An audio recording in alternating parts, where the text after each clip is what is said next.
কেমন আছিস তুই? আমি ভালো আছি। সব ঠিকঠাক? আমি ভালো আছি। বড় হয়ে গেছিস, বিয়ে ঠিক হয়ে গেছে। তুমি ছাড়া আমার চোখ এভাবে কে ধরতে পারে বলো তো? দূর, রোমান্টিক ভাবতেই নষ্ট হয়ে গেল।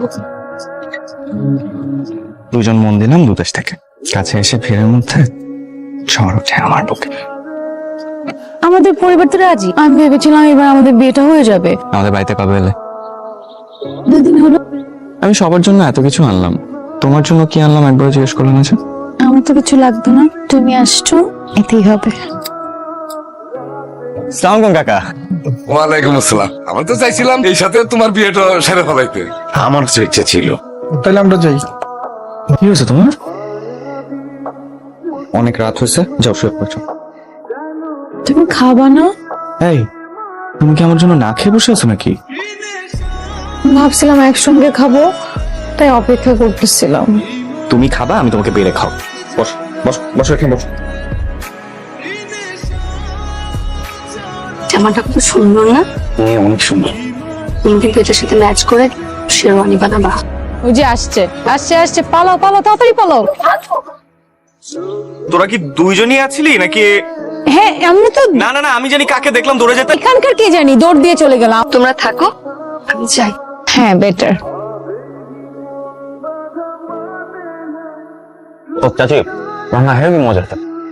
কেন এতদিন কি রান্না মজা হয় নাই? ভাইয়া, তুমি কিন্তু আমার গহনাগুলো এখনো দেখালা না। কি তো তোরই তো কয় না বোকা নাকি? আমি বলছিলাম কি বাবা, নিরাপত্তার কথা ভেবে গয়নাগাটি যেগুলো এনেছে এগুলো এই ঘর এনে রাখা ভালো। হ্যাঁ বাবা, না ঠিক বলছো চাচি। কেন? মা, আমার ছোট ব্যাগটা কি আলমারিতে রাখছো? তুমি কি তুমি গয়নাগুলি দিতে যাইতেছো?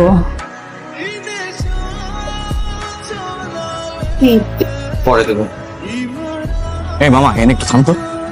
এখানে থামলি কেন? বাইতে যাবি না? মামার সাথে কিছু কাজ আছে, ওগুলা সাড়ে পর্যন্ত। তুই সবাই মাত্র বিদেশ থেকে আইলি, এখন এত টাকা তুলতে গেলি কেন? 5টা না 10টা না, একটাই তো বোন।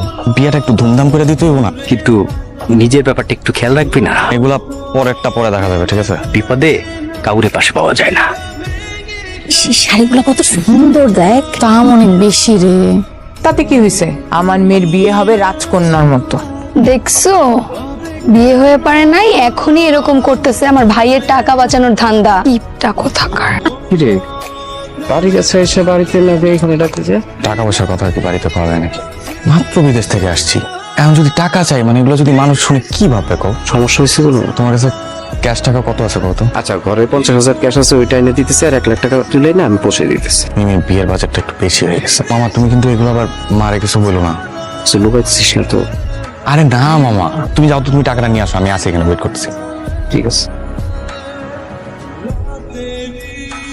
টাকা?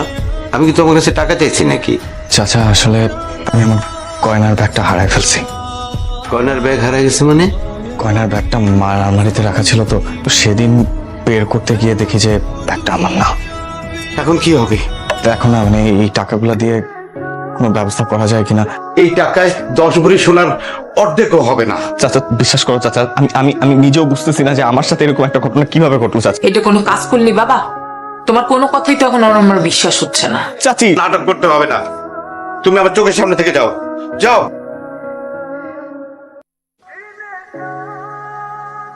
এই যে আরিফ সাহেব মিমি, আমি তোর বড় ভাই। ছিলেন গহনা কেলেঙ্কারির আগ পর্যন্ত। তুই কি আমার কথা একটুও বিশ্বাস করতেছিস না? ছোটবেলা থেকে কোনো দিন একটা বারের জন্য কি আমি আপনাকে বুঝতে দিছি যে আপনি আমার চাচাতো ভাই? তুই আমাকে আপনি করে বলছিস কেন? আমার বিয়েটা না ভেঙে যায়। আমি বেঁচে থাকতে এটা আমি কখনো হইতে দেবো না। এই নেন আপনার টাকা। আপনি তো আসছেন আমার বিয়ে ভাঙতে। কাঁদতেছো কেন? আমাকে বিশ্বাস করছো না দানিয়া? আমি তোমাকে বিশ্বাস করি।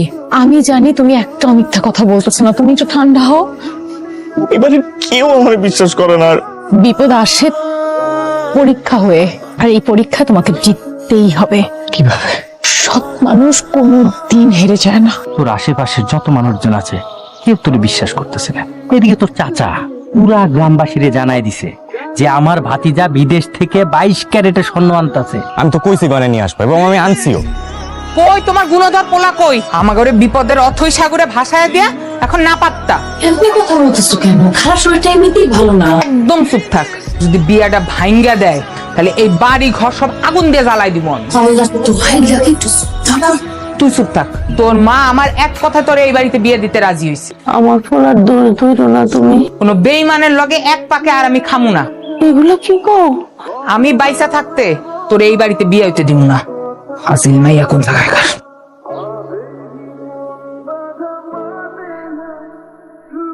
সারাদিন কিছু খাও নাই, এখন একটু কিছু খায় না, আসো। আমি নিজের জীবনে ক্ষমা করতে পারবো না।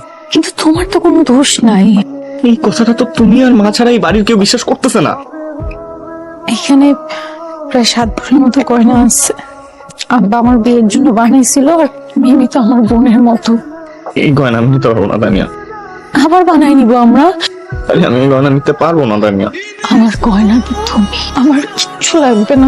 গয়না কি তুই আসলেই কিনছিলি?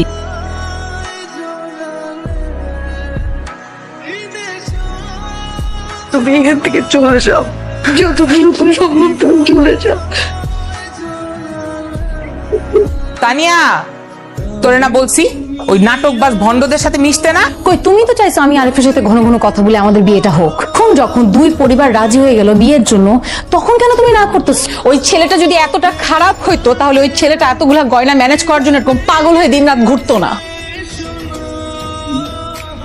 আসো, কি হলো? আসো। আরে কি হলো?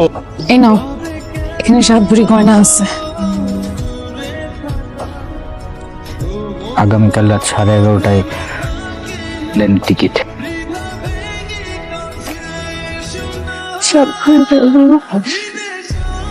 কালকে তোমার মনে গায়ে হলুদ, আর আজকে তুমি চলে যাবা। এই ভদ্রলোক দোকানে এসে তোর বাড়ি খুঁজতে ছিল। সরি ভাইয়া, তাকে আমি চিনতে পারলাম না। এই যে আপনার ব্যাগ। দেখুন সবকিছু ঠিক আছে। আমরা দুজনে একই ফ্লাইটে পাশাপাশি বসেই বাংলাদেশে এসেছি। আপনার আমার দুজনের হ্যান্ড লাগেজ একই ছিল। বাংলাদেশে ল্যান্ড করার পর আপনি খুব দ্রুত বের হয়ে যান, ওখানেই আমাদের ব্যাগটা অদল বদল হয়ে যায়। হ্যাঁ, আমি আসলে খুব তাড়াহুড়া করে বের হয়ে চলে আসলাম। বাড়িতে যাওয়ার পর ব্যাগটা খুলে যখন দেখলাম অবাক হয়েছে। ঢাকায় এসে এয়ারপোর্টে যোগাযোগ করে সিসিটিভির ফুটেজ দেখে রোডের অ্যাড্রেসটা নিয়ে তারপরে আমি এখানে এসেছি। আপনার ব্যাগটা খোলার পরে বুঝতে পেরেছিলাম যে আপনার জীবনের সবচেয়ে সুন্দর মুহূর্তে জমানো সঞ্চয়গুলো এখানে রয়েছে। আমার ব্যাগটা যদি হ্যাঁ, আমি আনতেছি। আমার একটু পরে ফ্লাইট, মানে আমি যে আপনার সাথে 1 কাপ চা খাবো সেই সুযোগও নেই। আচ্ছা, ব্যাগটা। Thank you so much. খুব তো বলছিল না ও একটা ভণ্ড, একটা প্রতারক। এখন আসেন না, দেখেন ব্যাগটা, দেখেন না ব্যাগের মধ্যে আছে কিনা গয়নাগুলা। নাও মিমি।